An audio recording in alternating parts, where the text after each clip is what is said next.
Hello and welcome to the Ann Arbor District Library Storytime. My name's Christopher and I'm so glad you could be with me today. As you might notice, I'm all bundled up and outside. I thought we would have a little change of scenery for once. And we might have a story that has something to do with being bundled up, but we'll see. First, you know how I like to begin with a little song called Clap Everybody and Say Hello. And it goes like this. Oh, clap everybody and say hello, say hello, say hello. Clap everybody and say hello. Welcome to story time. Now, if you could clap along at home while I play on the banjo, you know that'd be a big help to me. Let's give it a try, all right? Oh, clap everybody and say hello, say hello, say hello. Clap everybody and say hello. Welcome to story time. Now, I like to say hello in lots of other languages around the world. Let's try Spanish. Hola. Clap everybody and say hola, say hola, say hola. Clap everybody and say hola. Welcome to story time. How about if we do Czech? Czech is a good one. They're all good ones. But I really like Czech. Ahoy. Clap everybody and say ahoy, say ahoy, say ahoy. Clap everybody and say ahoy. Welcome to story time. What else haven't we done in a while? How about um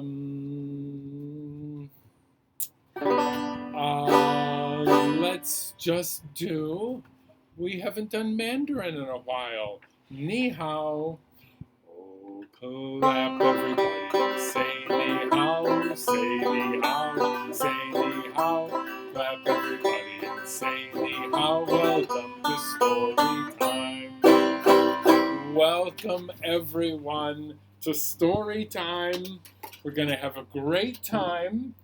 I just hope my fingers don't freeze, but I think I'll be fine.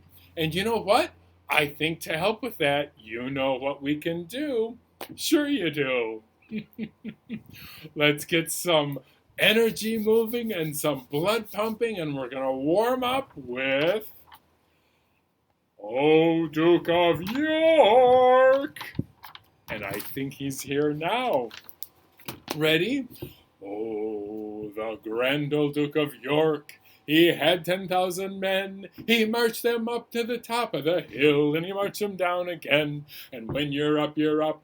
And when you're down, you're down. And when you're only halfway up, you're neither up or down. Do you have it? I'll bet you do. I think we're going to pick up the pace. Here we go. Oh, the grand old Duke of York, he had 10,000 men. He marched them up to the top of the hill, and he marched them down again. And when you're up, you're up. And when you're down, you're down. And when you're only halfway up, you're neither up or down. The grand old Duke of York, he had 10,000 men. He marched them up to the top of the hill, and he marched them down again. And when you're up, you're up. And when you're down, down. And when you're only halfway up, you're neither up or down. Super fast! The grand old Duke of York, he had 10,000 men. He marched them up to the top of the hill, and he marched them down again. And when you're up, you're up. And when you're down, down. And when you're halfway up, you're neither up or down. But remember, last time I said super, super fast. So we're going to go even faster.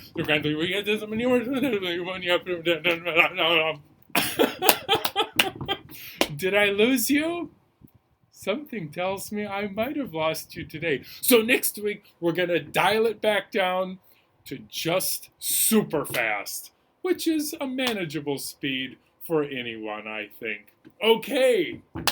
Well, with that out of the way, I want to get into our first story, which is The Mitten. And there are lots of these stories all over, and they may or may not come from Slavic tales, such as Terimok, which is a different version of this, but we'll tell it today as the Mitten.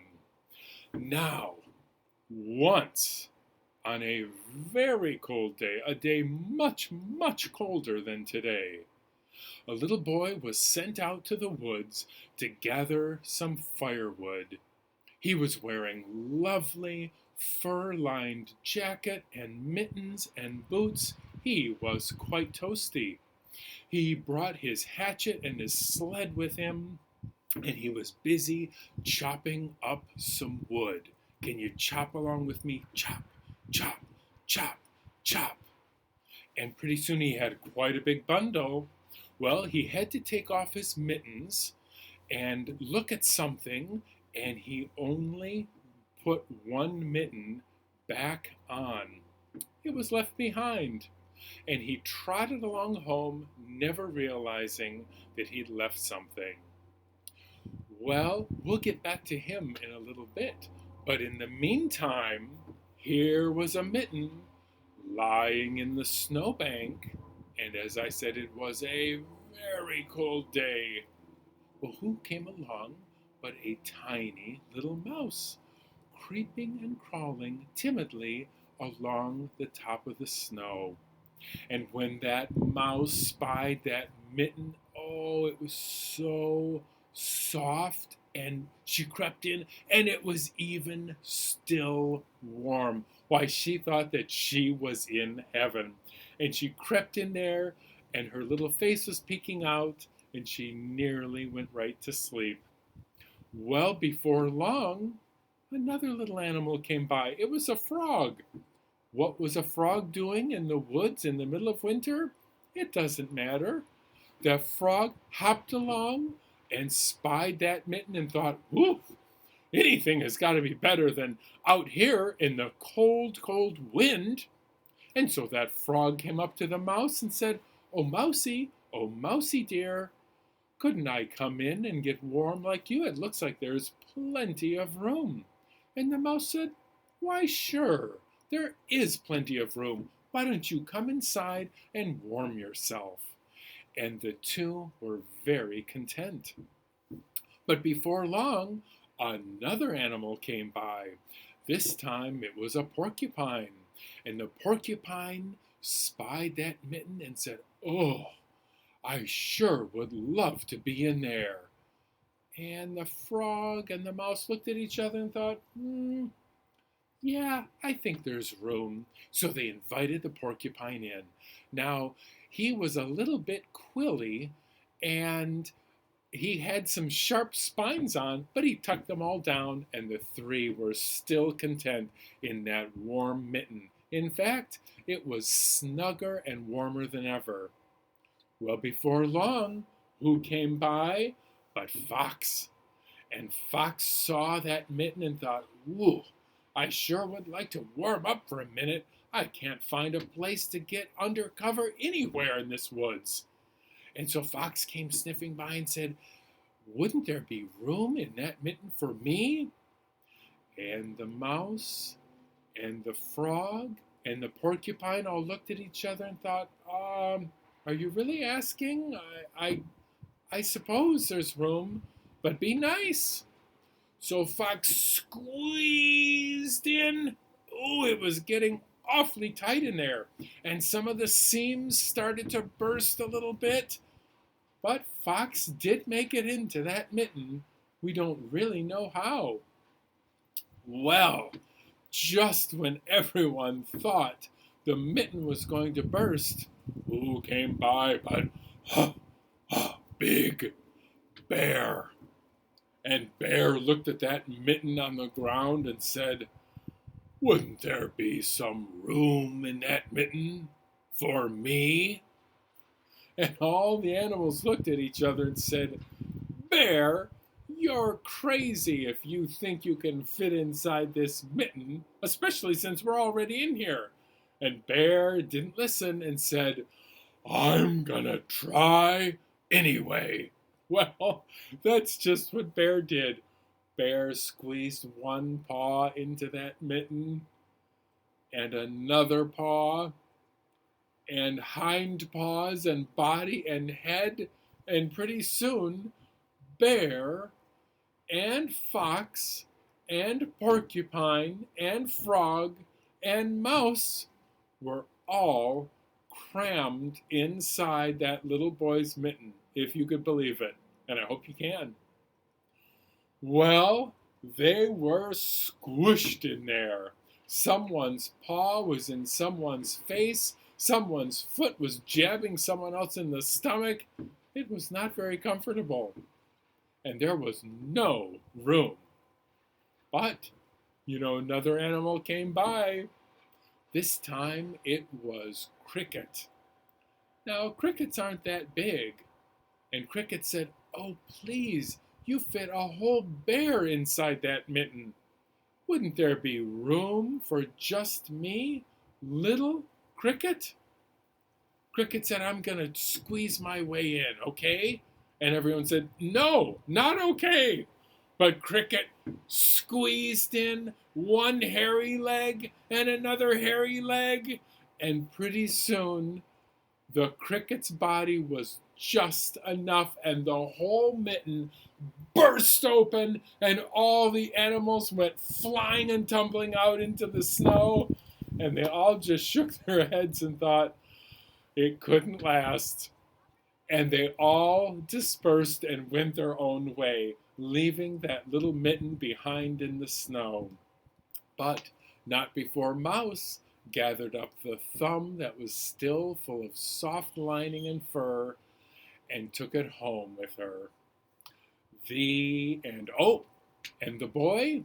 Well, the boy made it home, and his grandmother made him a new replacement mitten for the one he had lost, and he never found out what had happened. The end. I hope you enjoyed that.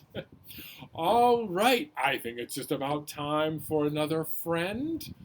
Do we have another friend anywhere? Let's see if we can find someone.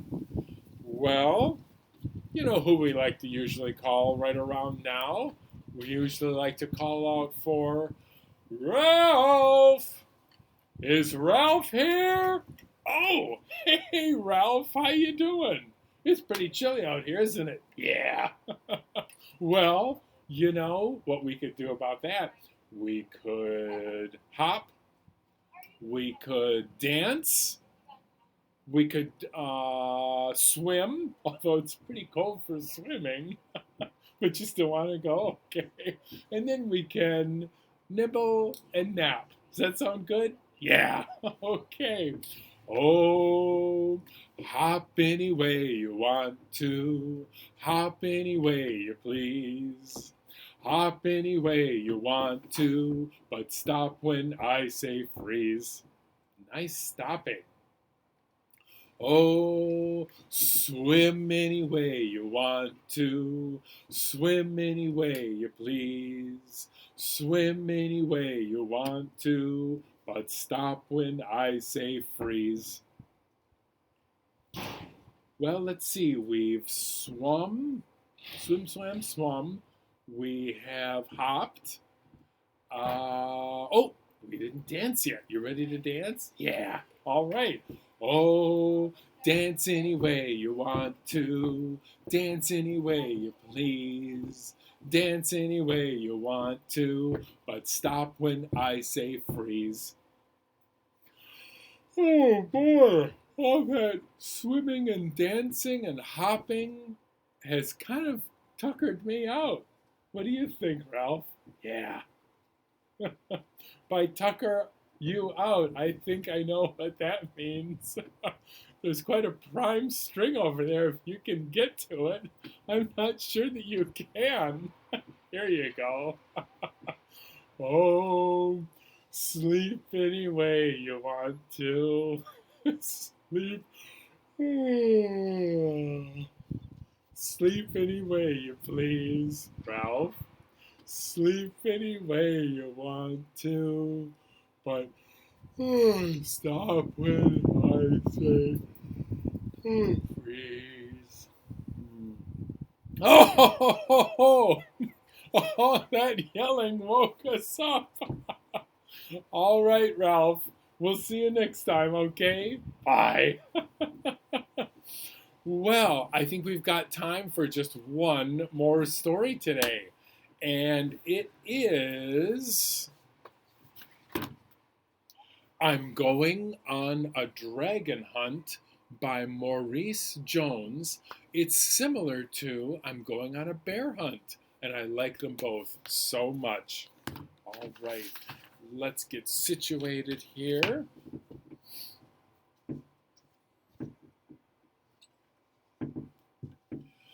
Hello, what's this? Why, it's tall, tall grass. I can't walk around it. I can't leap over it. I'm going to have to charge through it. Hello, what's this? It's a wide, wide river. I can't swim under it. I can't float on top of it. I'm going to have to sail over it.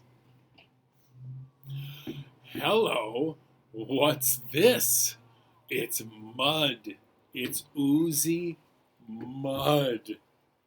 I can't tunnel under it. I can't drive across it. I've got to squelch through it. Squelch, squirch, squelch, squirch. Sorry, that's a sound effect from another story. Hello, what's this? Why, it's a cave. I think I'll take a look inside. Hello, what's this? It feels like the tail of a. It looks like the tail of a. I wonder if it's. Ah! Oh no, it's a dragon! I'm not staying here! Back through the mud, back through the river, back through the grass, home! Safe at last. Well, I hope you enjoyed that. Again, that is Maurice Jones, I'm Going on a Dragon Hunt. Well, another story time has come to its logical conclusion, but we still have time for the pirate song. Are you ready? Oh, when I was one, I sucked my thumb on the day I went to sea. I jumped aboard a pirate ship, and the captain said to me, "Oh, you'll go this way, that way, forwards, backwards, over the deep blue sea." When I was two, I tied my shoe on the day I went to sea. I jumped aboard a pirate ship, and the captain said to me, "Oh, you'll go this way, that way, forwards, backwards, over the deep blue sea." When I was three, I tapped my knee on the day I went to sea. I jumped aboard a pirate ship, and the captain said to me, "Oh, you'll go this way, that way, forwards, backwards, over the deep blue sea." Good job. Now we've got time for our closing number. I think you know what that is. Let's get situated here. There we go. There was a girl from France who didn't know how to dance. The only thing that she could do was knees up, Mother Brown. Oh, knees up, Mother Brown. Knees up, Mother Brown. Knees up, never let the breeze up. Knees up, Mother Brown, and sit back down. Oh, the bear was pretty sure he'd fit into that teeny tiny mitt. The only other thing that he could do was knees up, Mother Brown. Oh, knees up, Mother Brown. Knees up, Mother Brown.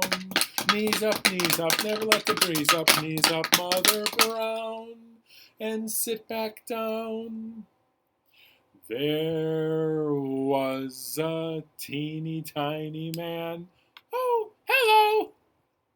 Who loved to do handstands? Can he do it today? Almost! The only other thing that he could do was knees up, Mother Brown. Oh, knees up, Mother Brown. Knees up, Mother Brown. Knees up, never let the breeze up. Knees up, Mother Brown. Super fast! Knees up, Mother Brown. Knees up, Mother Brown. Knees up, never let the breeze up. Knees up, Mother Brown. Wiggle, wiggle fingers right up to the sky. Wiggle, wiggle fingers and wave them all goodbye. Have a great day. So long.